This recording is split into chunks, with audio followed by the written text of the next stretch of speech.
I don't have my mic, so I'm going to talk really loud. Can you hear me back there in the back? Excellent. Okay, so our two readings today, we have one from the Old Testament and one from the New Testament. We'll be reading from Ecclesiastes, the first chapter, some selected verses, and then we'll turn to Colossians chapter 3. Vanity of vanities, says the teacher. Vanity of vanities. All is vanity. I, the teacher, when king over Israel and Jerusalem, applied my mind to seek and to search out by wisdom all that is done under heaven. It is an unhappy business that God has given to human beings to be busy with. I saw all the deeds that are done under the sun, and see, all is vanity and a chasing after wind. And now from Colossians, the third chapter, we'll be reading verses 2 through 4. Set your minds on things that are above, not on things that are on earth. For you have died, and your life is hidden with Christ in God. When Christ, who is your life, is revealed, then you also will be revealed with him in glory. This is the word of God. For us, the people of God, thanks be to God. At the church where I last served, we were gearing up for our 145th anniversary. We've got about 120 years before we get to that, so we've got a long time to plan. But as we were gearing up for it, one of my members came to me, and they had this old Coke bottle, and they gave it to me. They said, I want you just to show this in worship one Sunday. Everyone will know what it means. Yeah, but I don't know what it means. What's the story behind this old Coke bottle? Come to find out, there was a member of our church at the time who was the DA of Wayne County here in North Carolina. Now, he's retired now, but at the time, he was a DA. Very well respected, very well loved, a person in the community. His church had been a part of that church for as long as anyone can remember. His daughter was a leader in our church, and just a really, really well-respected person in the community. Well, when he was a teenager, he had something of a fun night with his buddies. And they decided to go to the church one night because he had an idea. And he climbed up to the roof of the sanctuary. And he shimmied up the steeple. And he took a Coke bottle and set it right atop the cross. Came back down, went home, went to church the next Sunday, went to church the next day, and said, I did that, yeah. Now, at the time, I don't think anyone was really happy with him, but that story became legend. And all of a sudden, through time and through history, people began telling that story and laughing a lot. This man was now the DA of the county, well respected. He was at the pinnacle of his career. But all these old guys in church would tease him about that dumb thing he did when he was a teenager. Imagine being at the top of your career and people don't forget all of your worst embarrassing stories. That happens to a lot of us when you stay in the same town for many years. But I wonder, hey, guys, I've done other things in my life. Don't you remember those as well? Yeah, I've done some other good things. Can you find some better stories? Have you ever wondered in your own life what's going to be remembered? What's going to be lasting? What's going to stay and be meaningful? Have you ever done an inventory of your life and wondered which things am I doing now will have an impact tomorrow?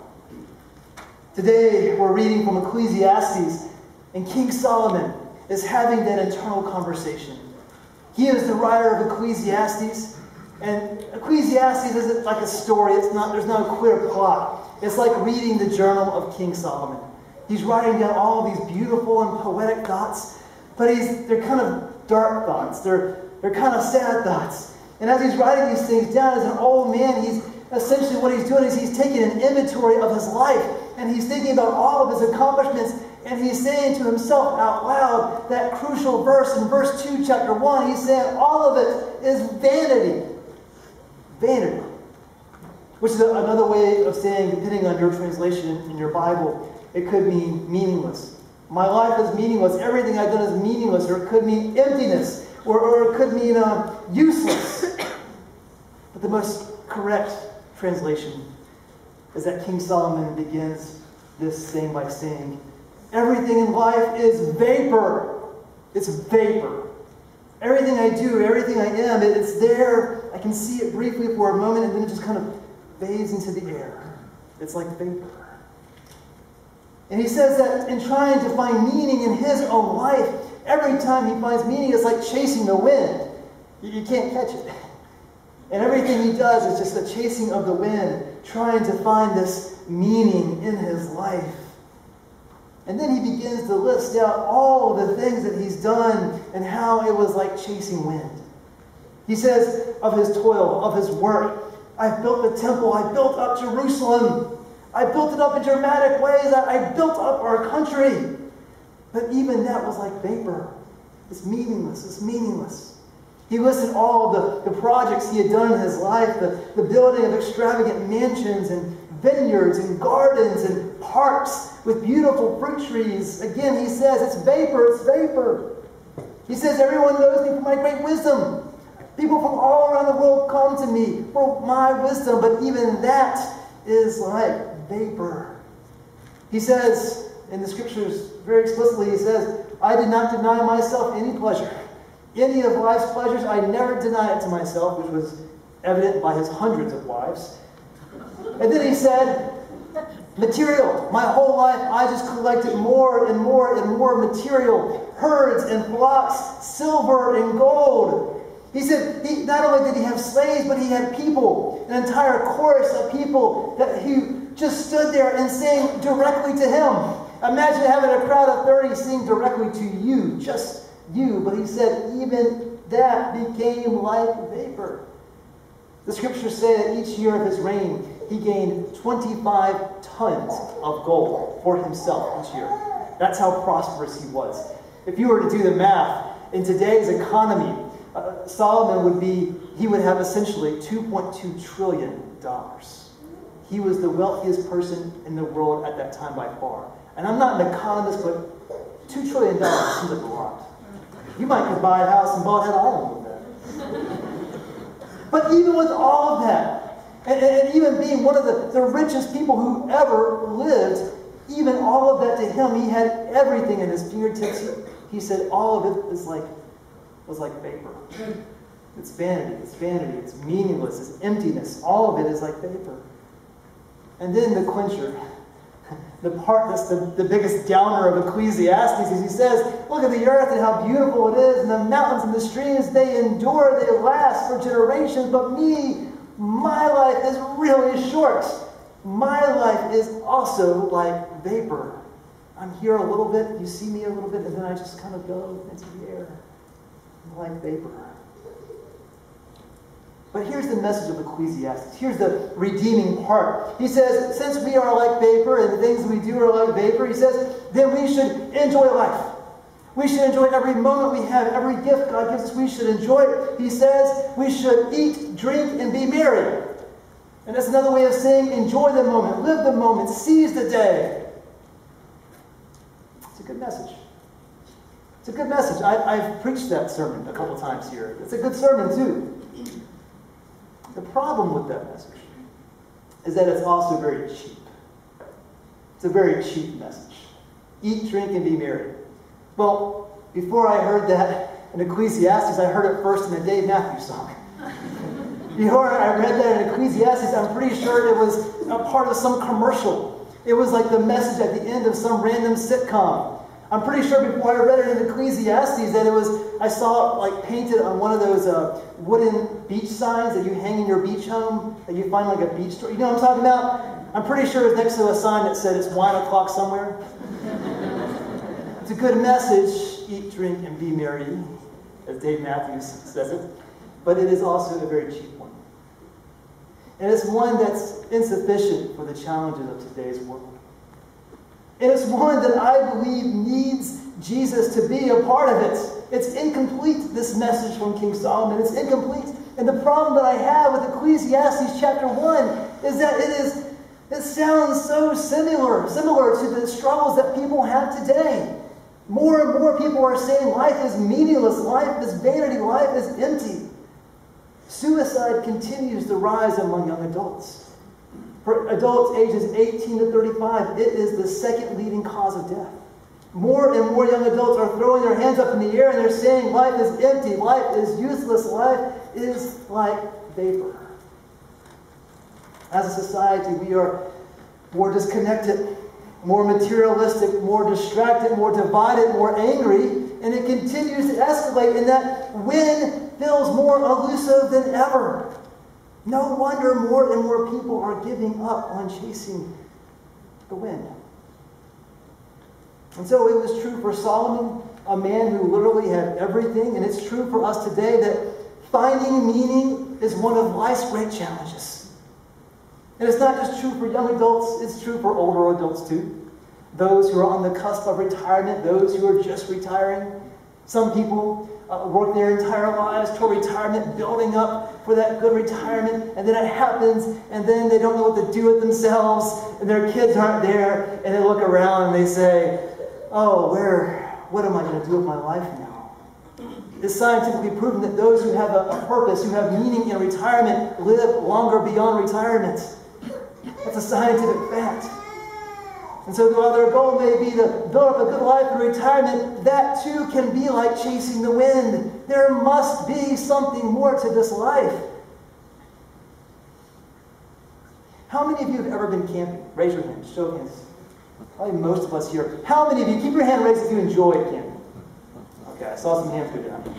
All right. and maybe there was more than just a few. I got a taste for camping when I was in middle school. I was in Boy Scouts, and that was the best part of Boy Scouts, was going camping with your buddies, and I remember vividly piling into a tent with 6 middle school guys. There are not enough flaps in that tent to air out the smells from 6 middle school boys, by the way.